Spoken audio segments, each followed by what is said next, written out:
Today on Real Rescues, using battlefield skills, medics fight to save the life of an injured biker.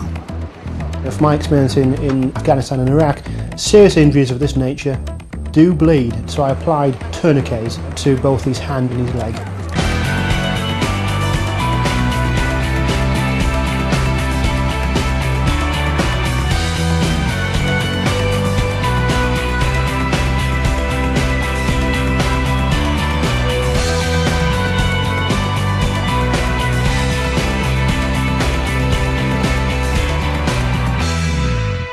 The medical techniques used to treat injured soldiers in Iraq and Afghanistan are influencing the way accident victims are helped back home. Those skills are very much needed when a doctor fights to save a life and a limb.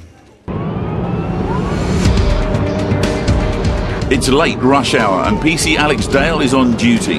There's a report of an accident in an area of Portsmouth with at least one injury.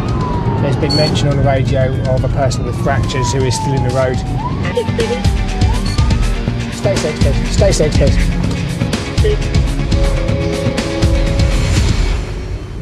He arrives to find a motorcyclist lying on his back in the road. It's clear straight away that he's suffered very serious leg injuries. Rapid response paramedic Pete Hackett is on the scene. An emergency doctor has been called as well. A couple saw Darren hit the ground. Yeah, just see the guy fall out of the sky and then the bike come flying into my car and just bounced off it. Graham jumped out and ran over, and the ladies came along and sat with him while I was on phone the ambulance. I just fingers crossed he's okay. I know he's hurt his knee, but fingers crossed he's okay. Darren is desperately trying to see what's happened to his leg. Don't worry about your leg, we'll get your leg sorted in a minute. Don't worry, get your head still for me, you're doing really well. Dr. Brando Tomeo is the emergency doctor on call. He arrives and immediately realises that the injuries to Darren's leg are very serious indeed, but he tries to calm him. What's your name, mate? Darren. Darren, listen, mate, I'm one of the doctors, okay? My colleague is some really strong pain relief, right? It was fairly clear initially that this was likely to be very significant. He had a large hole in his jeans with a large amount of disruption underneath it. You could see bare flesh where his kneecap used to be. You could see some elements of bone, broken bone inside.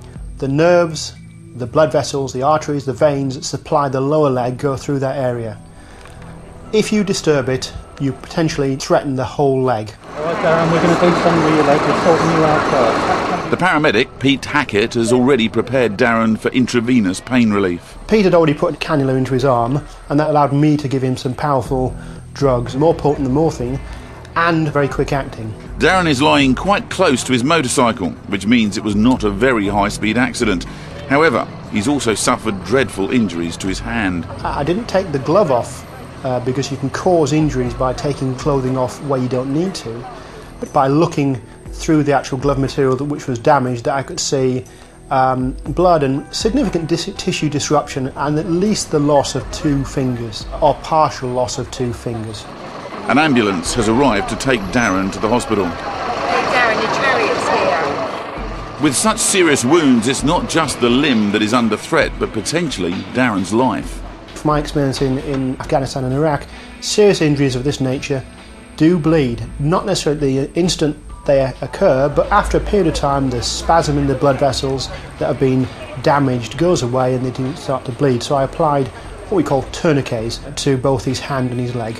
Darren has now received the strongest painkiller, but his leg must be straightened before he's loaded into the ambulance. Arteries and veins work best in the anatomical position they were designed to be in, which is the legs straight. The injuries are so severe that Dr. Brando is preparing Darren on the roadside for surgery at hospital. The aim is to get him straight into the operating theatre. And Darren is so badly injured, his leg and possibly his life are in danger. As we'll see later, the medics can't relax. Their emergency skills are needed even in the ambulance. As we saw earlier, a motorcyclist has hit a car and is seriously injured. Both a rapid response paramedic and a critical care doctor are on the scene.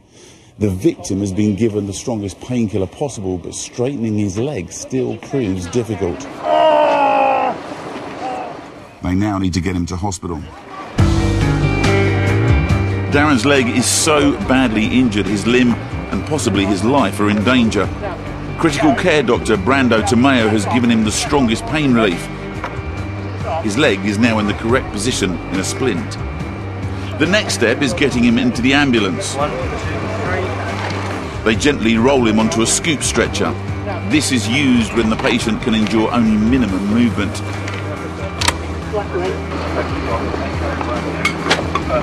He's now ready to go to hospital, but he's not out of danger. Dr. Brando will travel with him. Meanwhile, PC Alex is getting on with the police investigation. He talks to the driver of the car which was in collision with Darren. Sure. Okay. What's happened then? The car and the bike were going in opposite directions and collided at a turning. The driver is very shaken after Darren bounced off his bonnet. Alex's colleague, Sergeant Scott Davison, clears up the debris from the road. And as you can see, there's blood all down on the motorcyclist. Just get rid of anything that's blood-stained or medical so the kids don't tread in it or get hold of it. Meanwhile, on the way to hospital, Brando's fears about Darren's wounds are realised. As soon as we got him into the ambulance and the spasm in the blood vessels relaxed and his knee started to bleed, I tightened the tourniquet at that point, stopped the bleeding, and therefore stopped any potential for him losing his life related to blood loss. Back at the roadside, PC Alex has finished routine tests which are carried out on every driver involved in this sort of accident. He's passed everything we've done with him. He's not been drinking, he's not under the influence of anything else, but he is understandably upset about what's happened. Recoveries arrived to take Darren's motorbike away, and Alex has gathered all the evidence he needs for his investigation. One thing is to go and make sure it's all documented correctly, gather all the stuff that the other officers took to the scene. They've all got stuff to offer, like photographs, and some people have spoken to witnesses. Make sure it's all collected together. Probably look at it in a cold light today, tomorrow. We've got a better idea of what the guy's injuries are and take it from there, really. Darren and Dr. Tomeo have joined us here. First thing I have to ask is, how's the leg? Because it looked pretty horrific. It's coming on very well, Nick. Can we see the scar? Is that? You can see the scar if you want to see the scars. Quite substantial. Is you getting much movement in the leg? I've got about 60-degree motion in the knee at the moment. So that's not bad, actually, I suppose, is it really? 5 months. Well, yes, it's going to be slow progress, isn't it? And unfortunately, you lost a couple of fingers in the process as well, yeah. Which is a bit of a problem for you because you work in IT. IT? Yeah. So are you managing to retrain or finding it difficult? A little bit difficult because obviously you miss certain keys on the keyboard. Oh, is that, yeah.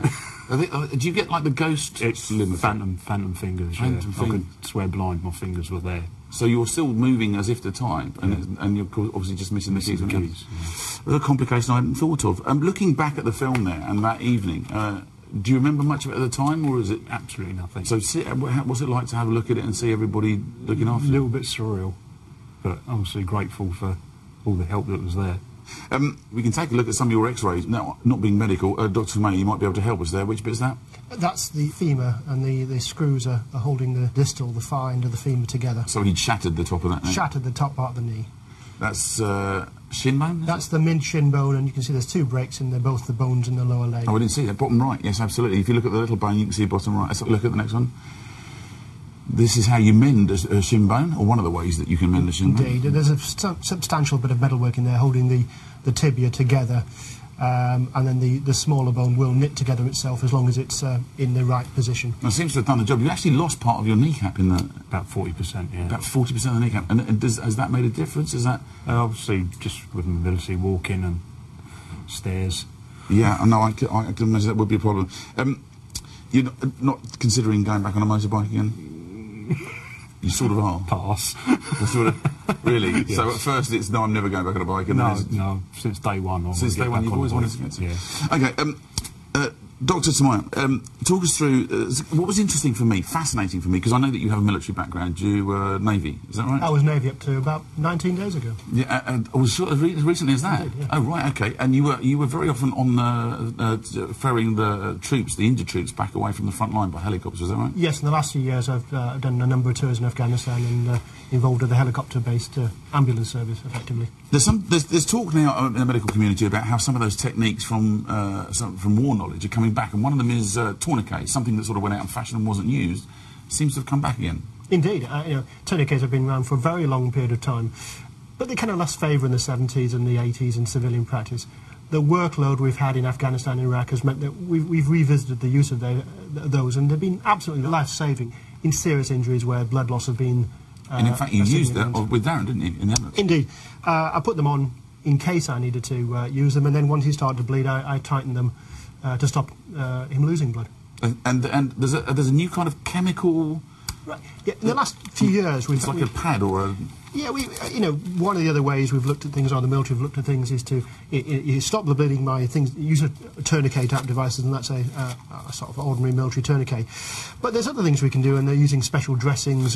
These are granule forms, or there's a dressing here which you might be able to just whiff a little bit of sea, sort of. It is very sea. Sort of fishy smell. Yeah.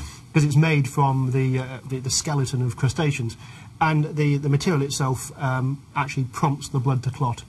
So, it's novel, we shouldn't be using it except for major injuries, and it can be life-threatening, life-saving, should we say, in those severe in a life-threatening situation. Yeah. Fascinating work, amazing that you give that you give your time to do this, because it's voluntary as well. You must be chuffed to bits that people like this are actually out on the road and Box of Tomatoes around for you. Yeah. Brilliant. Nice to see you looking a lot better. Thank you. Thank you very much for coming in and chatting about it. Thank you.